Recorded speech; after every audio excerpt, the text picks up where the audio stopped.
Your case will have a tag. Make sure that you leave the tag on the case so that we can identify whose it is and it doesn't get lost. The latches of your case should be facing the direction where they open down like this, or if it's a different kind of latch, make sure you're familiar with your latch so you know that you're opening it correctly and the instrument won't be upside down when you open it. When you open up the case, you'll see for the oboe 3 parts. There's the upper joint, the lower joint, and the bell. You also should have your supplies in your case, your reed case, and your cleaning cloth, or cleaning cloths, depending on how your oboe is set up and how your supplies work.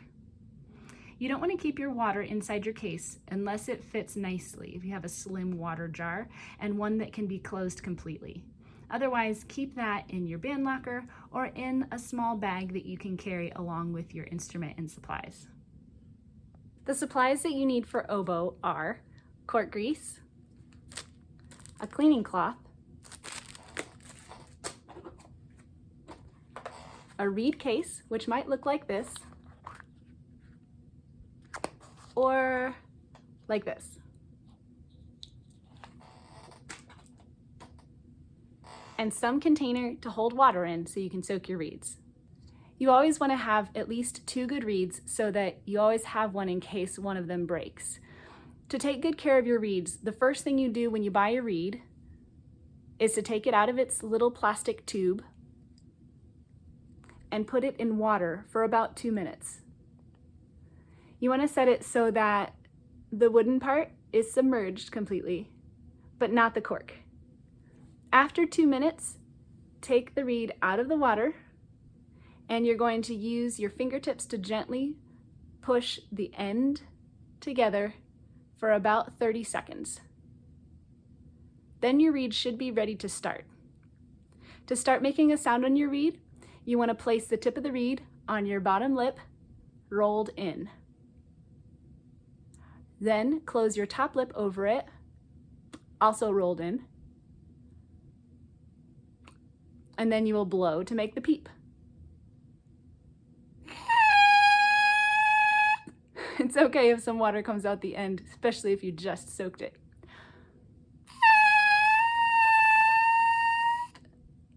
Cork grease is designed to be used on any place on your oboe that has cork, even your reed. So you can apply the cork grease to your reed so that it goes into your oboe easily.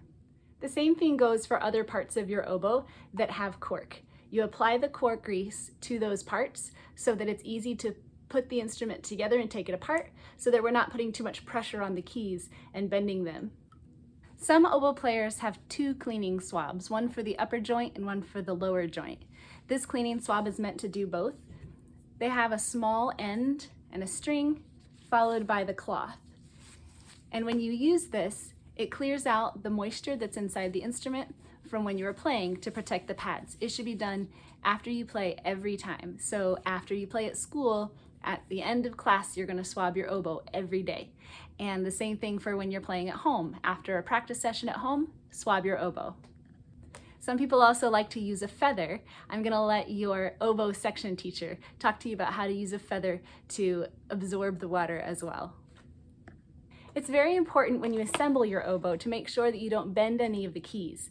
That's why it's important that you use cork grease to make sure that it goes together easily. If it's feeling tight, like it's hard to assemble, use the cork grease more. Or if you get too much cork grease, you want to wipe that off and reapply. So let's take the upper body first, and then when you hold it, make sure you hold it at the part where there's not as many keys, so that you're putting heel pressure there. Then your lower joint that has these delicate keys has to go onto this part without running into the other keys. So when you assemble it, you want to make sure that the bridge keys line up. As I gently push together, I'm just watching, in particular this part and this part. So as I push those pieces together, they fit right on top of each other without running into the other keys on that part of the instrument. Then we're going to take the bell and again gently push the bell onto the body. Twist and push. Then your oboe is assembled. Now we need to put your reed on the oboe. After you've made a good sound on the reed, a good peep, you want to grab your oboe reed, which I have put in my case.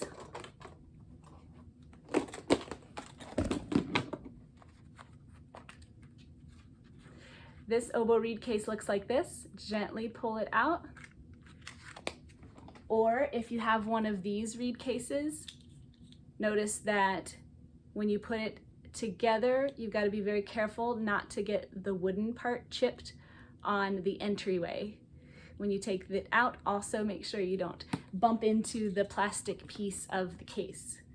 Now with your cork greased, you can gently slide the reed into the oboe, and then you're ready to play.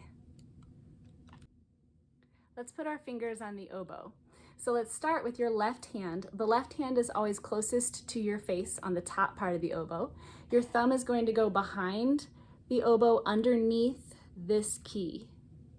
Then your first finger goes on the front. Notice how there's a little extra tab attached to this key. I'm going to put my finger on that little extra tab so that I could roll towards the hole as needed. Then put your second finger on the second hole and the third finger on the third hole. Your pinky is going to eventually control all of these guys. So let's just set the pinky down right here for now.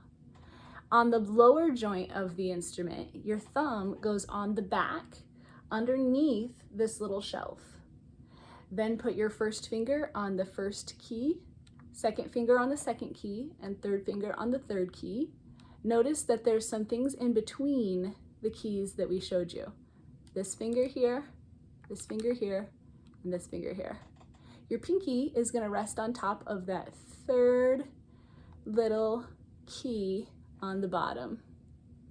Now, to play your first note, let's pick up the pinkies, leave these keys closed, and your first finger should be on what we call half hole, so it's on the little tab underneath the key.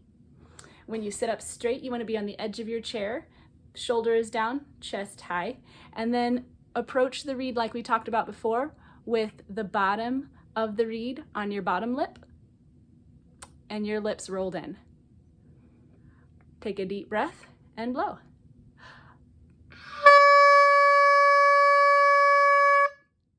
When you're finished playing, you want to disassemble your instrument and put everything back where you got it from. Let's start with the reed. Take the reed off.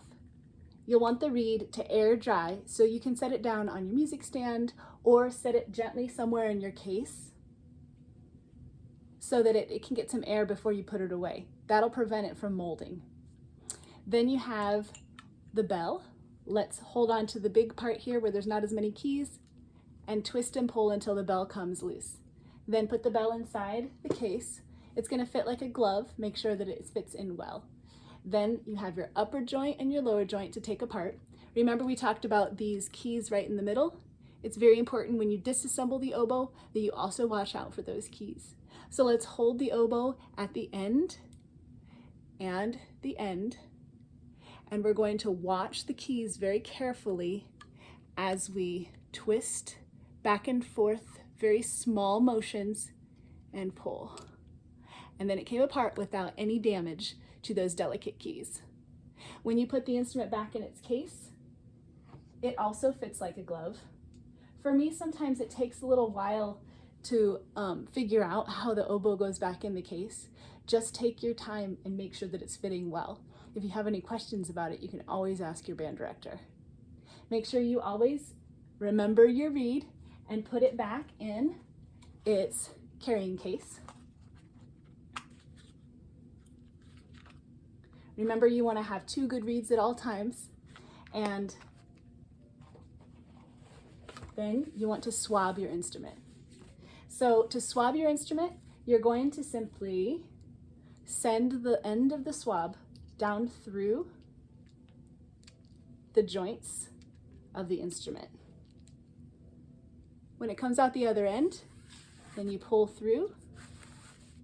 And now it's getting a little tight because this is a thick swab. So I'm going to pull the opposite direction instead of forcing it through that way. Now I'm going to go in the other way as far as I can go, down through where the cork is. I'll pull it until I know it's tight enough, and then I'll pull it out the other direction. I believe this is the part of the oboe that sometimes we use a feather on.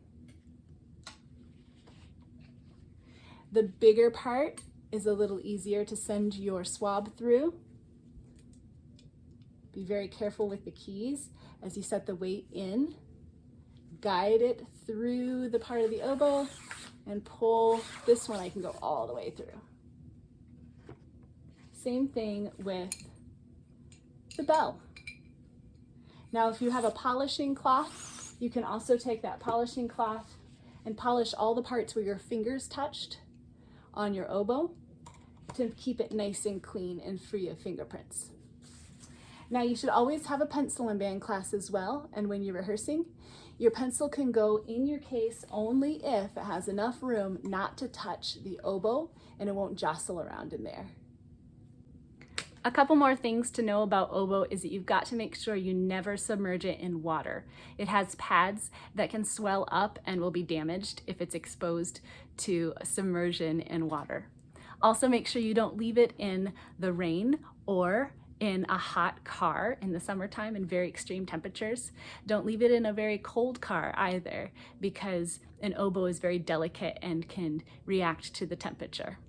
Also, make sure that nobody tries to force any part of your oboe together or apart if it gets stuck. Always ask your band director.